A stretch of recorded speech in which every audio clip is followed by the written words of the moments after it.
Welcome, and let us solve this logarithmic equation together. So you have 2 log to base 5 of x plus log to base 5 of 9 over log to base 5 of 3x is equal to log to base 5 of x. So the first thing, we're going to write 9 as 3 raised to power 2. So we're going to have 2 log to base 5 of x plus log to base 5 of 3 squared over log to base 5 of 3x is equal to log to base 5 of x. So from here, we're just going to use the third law of logarithms. That is, when you have log to base a of b raised to power n, that is the same as n log to base a of b. So we can rewrite this portion using this formula or law. So we're going to have 2 log to base 5 of x plus 2 log to base 5 of 3 over log to base 5 of 3x is equal to log to base 5 of x. So the next thing is to factor out the common factor in the numerator. And as you can see, that is 2.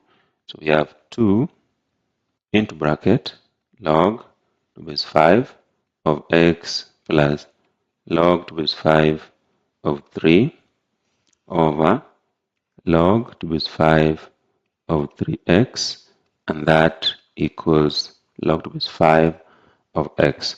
So we can use the first law of logarithms in the numerator. Remember, according to the first law of logarithms, if you have log to base a of b plus log to base a of c, then that is the same as log to base a of bc.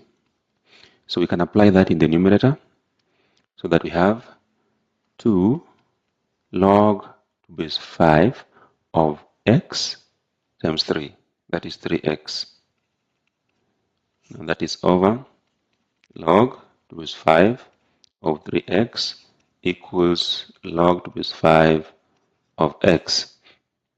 So as you can see, there are common factors in the numerator and the denominator. That is, it's log to base 5 of x and log to base 5 of 3x. So it goes there once, here once. So it means what we're left with is just 2.